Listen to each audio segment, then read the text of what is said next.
Hey there, podcast family. Hey, did you know that Disney developed plans for 5 resorts that they've never built around the Magic Kingdom? We've got the details. And speaking of resorts, we're going to take you all the way back to Aulani, where we give you all the information that you need to thoroughly enjoy the Ka Wa'a Luau. All that and more on this week's episode. Hello out there to our podcast family. We are so happy that you are joining us for this week's show. My name is Chris. And I'm Kelly. And you have got some amazing French macaron ears. These things are 5 pounds. I don't know how else to say it, man. They're heavy. So are they heavier than the Canadian hockey puck ones? So here's what I'm going to say for anyone purchasing ears. If you go to purchase the ears and inside the headband, there's like a comb so that the headband can grip your hair with more force. You're buying a pair of ears that's going to hurt. Yeah. That means that they need a little bit more reinforcement. They need to hold on to your top hair. Heaviness of it, They're right? literally gripping your hair to stay on your head. And so these look like hollow macarons. And I think they are, but they are heavy. These are not, like, it's not like a soft plastic. Yeah, no. And this metal Eiffel Tower in the middle, I don't know if it weighs, I don't know what part of this weighs so much. It's the macarons. It's definitely the cookies. Heavy and bulky. But yeah, no, I'm still avoiding the Canadian ears because those hockey pucks are just atrocious. Well, they look I know why they always have hockey puck ears for sale in Canada, because nobody's buying them. Well, they look amazing. They're beautiful in those. So, hey, my favorite thing, where did we get some downloads from this week that we hadn't before? Grants Pass, Oregon. Oh, that sounds fun. It is. It's on I-5 in Oregon.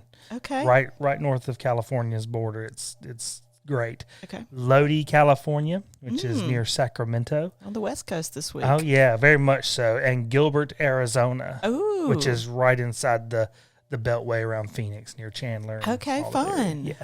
Yeah, I love that part of the Arizona is beautiful, that part. Absolutely. I love it. And Rugby, England. Ooh. Yeah. No, I looked to see if that's where like the game came from, but no. I couldn't see anything that was obvious. Do you think they really like it, like more than other? Oh, I'm sure they love it more than I bet Brits? they claim ownership of the sport. I would if I lived there. If you're a big fan, so you should hey, go there for sure. Thank you if you're in Rugby, England, or anywhere else and you downloaded our show. And if you're hearing this right now, add us. Let us know you want a sticker, and we'll send you one. Absolutely, I'd love to. Okay, so you ready for Main Street? I'm ready. All right, here we go. All right, so Disney celebrates Black History Month, as we all are this month, and but they're doing it a couple of ways. We talked about the Soul of Jazz.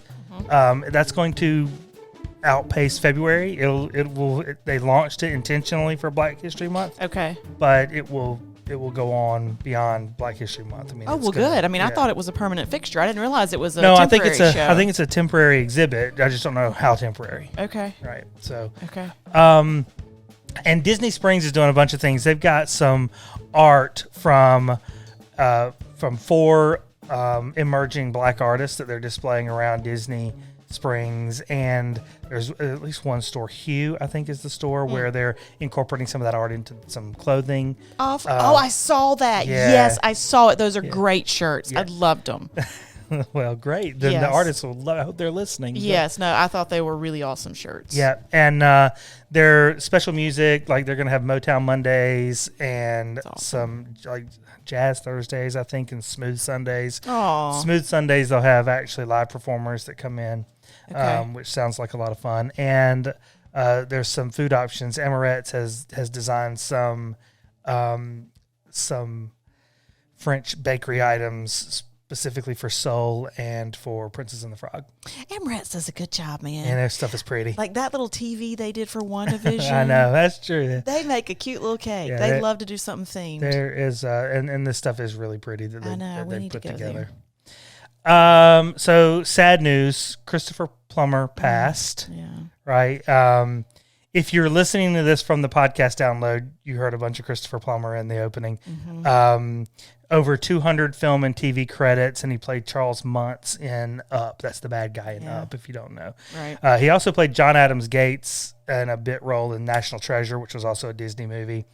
I found he did not sing all of his own stuff in Sound of Music, but I found a version of him when he was trying to sing Edelweiss on YouTube. You can find it. Christopher Plummer sings Edelweiss. And he did fine. He did good. I mean, he's a classically trained actor. He did fine, right? But they just felt like somebody else could just do it a little bit better. And he tells this story in his book, which was called In Spite of Myself. He tells this story of when he was in the sound booth recording it with Julie Andrews. Oh, gosh. And he's like, I had practiced for weeks and weeks. I'd worked with a voice coach for weeks and weeks. Wow. And, I just couldn't get that warble out of my voice to hold those notes as long as I needed to hold them. Oh. He said, this is his quote, "No matter how diligently I slugged away at my lessons, I was still untrained as a singer. To stay on a long, sustained note was, for me, akin to a drunk trying to walk in a straight white line. Whereas you can bet the very first cry that Julie let forth as she emerged from her mother's womb was in perfect pitch." Yeah, it was. That's awesome. I love that story. So we're super sad about that, but rest in peace, Mr. Plummer. Absolutely. Rodgers and Hammerstein's Cinderella, starring Brandy and Whitney Houston, is coming to Disney Plus. Thank goodness. February the 12th. That's for you, Caroline. That's for you, man. I hope they heard you. I hope they launched it for you. Yeah, seriously. I hope it stays on there forever. Seriously. That's awesome. Love that. Disney Plus is in development of a series based around Wakanda, the fictional city in Black Panther. Part of a deal with Ryan Coogler and his Proximity Media Group to develop programming over multiple years at Disney Plus. Coogler directed and co-wrote Black Panther, and he's currently working on the sequel. So he will be involved in the new Wakanda series. So we don't know if it's like a prequel or... No idea. We don't know anything about it. No. And I guess it can't be a prequel, right? Because obviously the series does not involve... Well, technically his father was also the Black Panther. Right, no, I guess it could be a prequel. Yeah. Okay. Yeah. Okay. Some quick hitters on park news. More harmonious barges have landed on the World Showcase Lagoon. God bless the World Showcase Lagoon. I know. It's going to be quite the show. The Liberty Bell riverboat has returned to the Magic Kingdom. They were doing that refurb. They filled it back up with water. And they literally floated that thing across Seven Seas Lagoon, like in front of... It floated past Fort Wilderness and Wilderness Lodge and Contemporary over the water bridge and everything. So they literally tugged that thing all the way across the Walt Disney World. Okay. Remy's Ratatouille Adventure merchandise has landed in the French Pavilion at Epcot. We were just before we started recording, we were talking about the new Remy ears that I saw. Those ears. Yep. Refurbishments are underway. Mad Tea Party is closing on February the 12th for some refurbishment. Oh, that's interesting. Okay. Yeah. Tomorrowland, I didn't know this. They're actually removing some like theming elements that you wouldn't notice probably, but they're taking some of it down just to make it look less old. Some of the stuff that's in there is dated, so they're taking some of that stuff down. So they're not replacing it. I don't know. It didn't say. They didn't really announce anything. This stuff just started sort of disappearing. Okay, that's interesting. Disney now fully owns the Moroccan Pavilion, and so there's one little spot where some new little signage went up that's very Moroccan-esque, I guess. It looks a lot like some of the signage that's in the African area of Animal Kingdom. Okay. Just some very little elements, but maybe that portends of things to come. Okay. And Sleeping Beauty Castle in Paris is now totally surrounded by scaffolding. And so I don't know how long that's going to take, man. Gosh, but it's just like the world does not want us to go to Paris this year. I know. I know. If we're going to Paris, I had better be able to see that castle. I know. And so, they'll put some wrap around it that makes it look like the castle. Not the same. I'm going to need to see the thing. I'm going to need to see the castle. Yeah, so hopefully Jeez. I know. What I are they don't know, doing to it? Refurbishing it. I don't know. Like probably, painting? Probably painting it, repairing some things from when Come when on, evildoers Paris. and I want villains to come, attack. man. I don't need to know. be there. You're just keep me away. So, sorry, it's all about you. It really is. I'm sorry, Paris, but it is all about me. So the Navi River ride, you know, Mm-hmm. you get to the end of it and you see the shaman of songs that she's there Right. singing and doing her thing. Well, she just had enough and she hung over. And I feel her. Literally was hanging over. She was plopped over face first towards the water. I feel that so hard right I now. know. I can't blame her. But, I feel that so hard right now. We've all been there this past year. It weighs on us sometimes, man. She's got to entertain all those people on every one of those boats. It's got to be hard to be a shaman In the middle of a pandemic. in the middle of a pandemic. I mean, I feel that so hard right it's now. really not looking good I feel you, on a honey. bender. And last thing is there will be no Super Bowl parade this year to celebrate the winners of the Super Bowl. You know, Oh, so it's not a whole, I won the Super Bowl, now I'm going to go to Disney. well, they're still doing that. And last night was the big game, and they did the whole thing where, hey, you've just won the Super Bowl. What are you going to do next? I'm going to go to Disney. I'm going to go to Disney World. It was Tom Brady and Gronk. But that's the fourth time they've paid Tom Brady to do that. Oh, jeez. Jerk. I'm just kidding. Sorry. I didn't mean to say that out loud.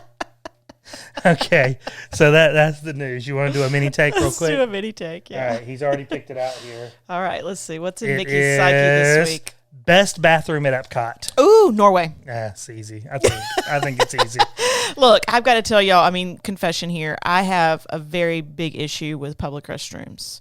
Like I have It ain't no lie. it's a thing. I've got a problem with public restrooms.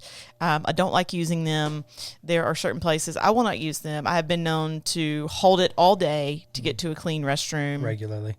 I mean, it's a thing. I've got a very, phobia. it's a mental health issue. I'm on medication. That's all I can say. So, but in any case, I have to tell you that when we're at Disney, I know where the clean bathrooms are. If you're ever wondering, and just Disney ask has me. world famous clean public bathrooms as public bathrooms go. As public bathrooms go, but don't use the ones in Fantasyland. Well, okay, you're and- just asking for trouble. Well, and don't use the one at Soarin'. That's a very busy one. Oh, very busy. Very no, busy. You're just asking for trouble because people just left with the, the little cafeteria area with the land, and they're just going to not use the one at Soarin'. So you don't want to use one any near large food areas. Right. Right. That's Norway's just a bad idea. the winner there. Norway is clean. I'm talking about crystal clean. You've used the one at England quite a bit too. though. England's good. No, England's good, but I will walk through like 4 countries to get to Norway. Oh, well, yeah. We'll be in Paris. And I'll be like, I got to use the bathroom. And you're like, well, we can go right here. I'm like, I'll wait until Norway. Although, hey, the new restrooms near Remy's may also be clean. I think those are the ones I was going to say, but I thought it was cheating. it's Norway. I thought it was cheating. Norway to has say the that best the newest bathrooms are going to be the best ones. Norway has amazing bathrooms. Yeah. Don't sleep on that. Yeah, well, okay. If you got to go, man, it's worth the walk. Go to Norway. Okay. Well, we learned so much about you. I always learn so much about me. I don't know what that's about. All right, so this is a fun Tomorrowland. I can't wait. Okay. So you remember how you asked me if we were going to do a mini take on the idea that we got from a listener?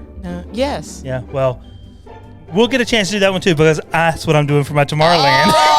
Oh, this is for you, Jessica. Yeah, so Jessica submitted a mini take question. Yeah. Suggestion. Awesome. And I just decided to take it and turn it into a Tomorrowland. Oh, I'm 'cause we excited never about know. this one because it was Yeah. a great question. It was a good question. Thank you, Jessica. So the question was, which of the unbuilt Disney resorts that were originally planned for the Magic Kingdom did we want them to build to actually next? build, yes. Right? Yes. So here we go. I didn't even know this was a thing. Yeah. So Walt Disney World opened with the Magic Kingdom in 1971, and there was actually a 5-year plan to be done in multiple phases that would open Magic Kingdom, the Contemporary, the Polynesian, and 3 additional resorts. Okay. Okay. They were first of all, the Polynesian would have been so much different than it was. Like the Polynesian main building was going to be 10 stories tall. Oh, with, geez. rooms, guest rooms, and then some smaller buildings also with a marina. It's like similar to what they have today. But then there was going to be the Asian resort, the Venetian resort, and the Persian resort. This is in 1971. Okay. And so they had gotten quite far down the road on planning all of these. They had actually cleared the land for the Persian resort and the Asian resort, which the Asian resort required that they build back land into it, sort of jutting out into Seven Seas Lagoon. Okay. Right? And a perfect square. So if you go find early pictures of aerials, you can see this perfect square where the Asian resort was going to be placed. Okay. So the Asian resort was all based on Thailand. So it was going to be literally, the resort was going to be a perfect square of small guest rooms, buildings that made a connected perfect square, and this big courtyard in the middle, and all that would surround one large main building that looked like a Thai temple. Wow. It was beautiful. It was going to be beautiful. All these were going to be beautiful and over the top. Maybe it's the time for that now with Raya. Maybe. Right? Yeah. I mean, so that was one of them, and it was obviously all Thai Asian themed. It was looked like a big temple.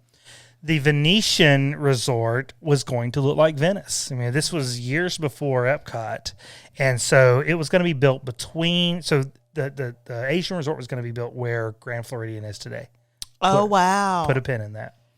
Okay. The Venetian resort was going to be built between the transportation and ticket center, like where you get where we catch the ferry boats. We stay at Poly, and Contemporary. So there's a plot of land there that's still there, just waiting for a resort. Okay. That's where the Venetian was going to be, the Venetian resort. And it was going to be very open front. So the Thai resort, the Asian resort was going to be sort of look blocked off from the water. Okay. Imagine these things like you're looking from the water. It's going to look blocked off by guest buildings. Okay. Right?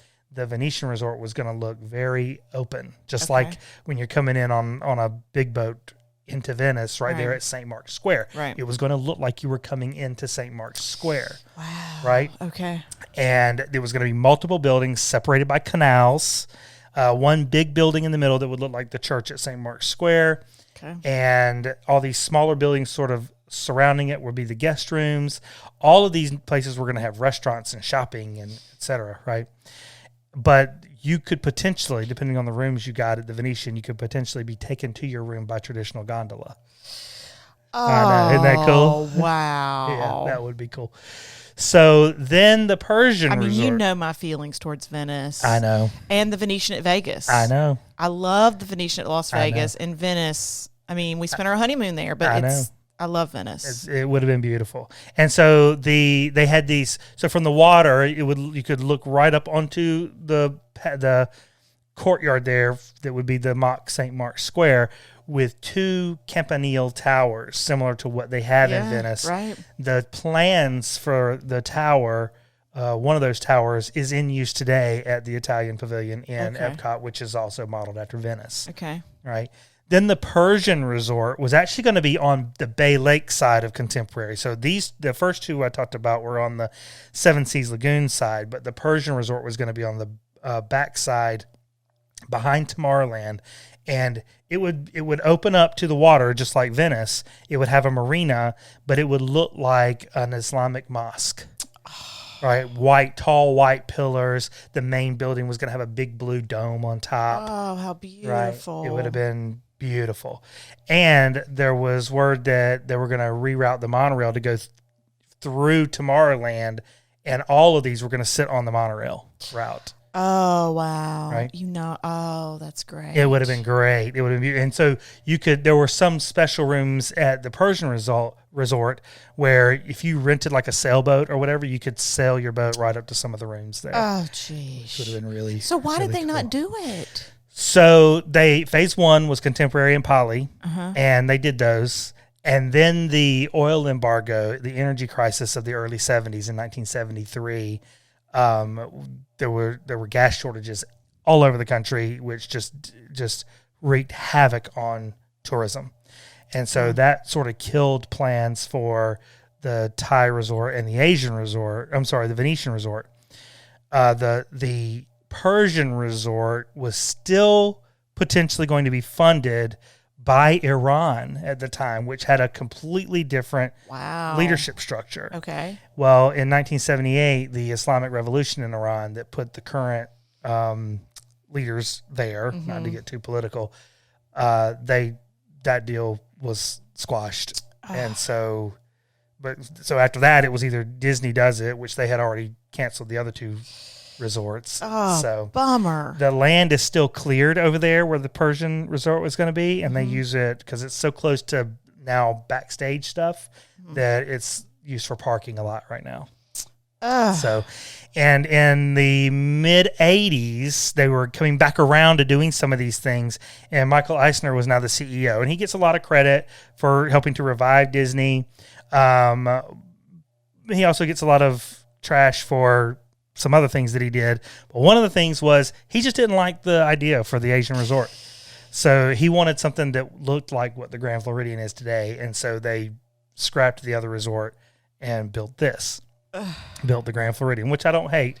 There's also plans to there are some plans out there to potentially grow Seven Seas Lagoon. So they could make Seven Seas Lagoon bigger and do some of these. In the 90s, there was an idea to let's try that Venetian again, except this time make it bigger. This was right after Grand Floridian. Make it bigger, make it more Greece themed, and put it in the same place we were going to do the Venetian in. And because the Grand Floridian only got 4 stars, their idea was, the next one will get 5 stars come hell or high water. Wow. So it was going to be a Greece, Mediterranean. It was going to be a Mediterranean resort. Oh, that's hilarious. You said Greece, and I thought like the play Greece. Oh, my word.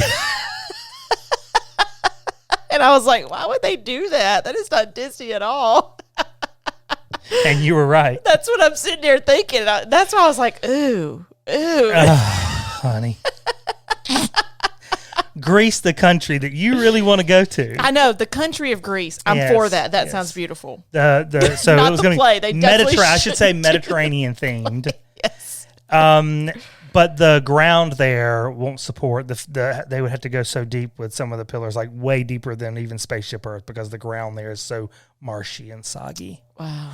And then one last one, between Fort Wilderness in the 90s, they had this idea between Fort Wilderness and Wilderness Lodge to build a base. It was going to be called, one name for it was Buffalo Junction or Wilderness Junction. And it was going to be like an old Western town with dusty streets and horses that just sort of came through town, and there would be shopping and there would be some rooms, but it would be sort of like lift Boardwalk without water and drop it and make it a Western town. So that's sort of a multi-use, like a vibe. Okay. Yeah, where there's restaurants and shopping and nightlife, maybe saloons. All right. So that was another idea that they had. So which one do you want? Venetian. The Venetian? You know that. Okay. So which one for you? Probably the Venetian, although some of the stuff I read about the Persian resort sounded really cool. That sounds beautiful. Yeah. Yeah. But my heart. Yeah, Venetian. Okay. Well, are you ready? I'm ready. So we're going to go back to Aulani today. Oh, boy. For World Showcase. Y'all, this is just where my head's at right now. So I'm sorry that I keep talking about Hawaii. My head's just there. I need... Whatever, man. I need... mental health. Something, yes. So for this one in particular, we're going to go to the Luau. Now, again, you actually cannot reserve spaces at the Luau right now, so we're just talking dreams and fantasies. Sure. But you and I got to go other year, and it was something. So I'm going to go through it a little bit. So first is the Ka Wa'a Luau at Aulani. They are not currently accepting reservations, right? Aulani's still in a phase reopening, but when they do reopen, if you have the chance, I highly recommend it. This is an experience and then a show. Yes. Right? So you are at this at this luau, you can learn to play the uke. You can get tattoos. One of our daughters got an entire sleeve. You can make a lei for your wrist or your neck. There is taro pounding. I had to Google that because I didn't do it while we were there. Like, there was so much going on. I didn't even see that. Yeah. There was multiple little craft stations with leis and flowers. And drinks. We kept hitting the tattoo area like it was real. And Free. And free. And it was free, but not real. And I went over to the uke area twice. I thought that was fun. But it is arts, crafts, entertainment, and food. Now, we've been to other luau's in Hawaii, specifically on Maui, that were a great show and excellent food. But this was significantly larger and significantly more interactive. Yeah. Now, to get really specific, we've been to the Old Lahaina Luau on Maui 3 times. Yep. Love it. Yep. I absolutely believe it's the best luau on Maui. Yep. I love it. No doubt about it. And so, this one from Disney really had a bar Yes. for us. We've been to what we consider to be a real traditional luau. Yep. And there was a bar here. I didn't want a Disney-fied luau. That's right. I wanted the real experience. And I felt like Disney did a phenomenal job. Yeah, I with totally this. agree with that. They did an excellent job. So pricing includes gratuities. VIP pricing is $184 for adults and $114 for kids. VIP guests get early check-in, priority upfront seating, complimentary beverages, both alcoholic and non-alcoholic, and an enhanced welcome lei. General admission is $40 cheaper than that, $144 for adults and $94 for kids. We did general admission. Yep. And we got there early. Yep. We still got necklaces. The kids got necklaces. We got like kukui Yes, right. nut necklaces. The kids got Maui fish hook necklaces. And we were like the first in line. And so we had no problems getting good seats. Yep. And the people come and they take your picture and they interact with you. It's It was not boring. excellent. Yes, no, you get your picture taken first thing straight While you're away. waiting in line, I mean, it's not It was boring. lovely. Yes, there's nothing boring about it. So let's talk about the food. I mean, y'all know where my head is. I usually have a hard time at luau's as a vegetarian. The first time we went to Hawaii, I thought, the restaurants are going to be filled with fresh vegetables and pineapples and fruits and all of that. The reality is no. The Hawaiians love pork. They do. And they love meat. And most of the food there is not healthy. No. You do sort of have to search for the healthy alternatives there. And so I actually normally have a hard time in Hawaii, specifically at luau's, because they're very, very pork heavy. Yeah. God bless the pig. With like a whole pig Yep. in the ground. We should stop talking about that with like leaves and stuff. So anyway, so at this luau in particular, I'll just say I didn't have any issues. Yep. So they have a menu that is separated for kids and adults, and I'm going to sort of go through the whole thing. But all the food is out there. It's not like a kid's line and an adult line. Right. You can get off of anything. It was the most variety we've seen at any luau. Yeah, for sure. And luau's are known for these big, massive buffets. Mm-hmm. But again, you don't always have a lot of variety. You have like this kind of pork and this kind of pork and this kind of pork and a salad and a roll. Okay. But so with this, there was tons of variety because Disney caters to all the different food needs, right? So even in the Disney parks, they have plant-based food, they have gluten-free food. You don't have any problems getting your needs met when it comes to Disney menus. And so same thing here at Aulani, they make sure that if you're paying $144, you've got food that you can eat. Exactly. Right? Good So, food. yeah. So let's go through the menu here. Do you remember what you ate there? I don't, but Okay. I attribute that to the show. Yeah, no, the show was good. I would probably attribute it to that little blue drink that you kept bringing me. Maybe. Maybe that too. I don't even remember what that was.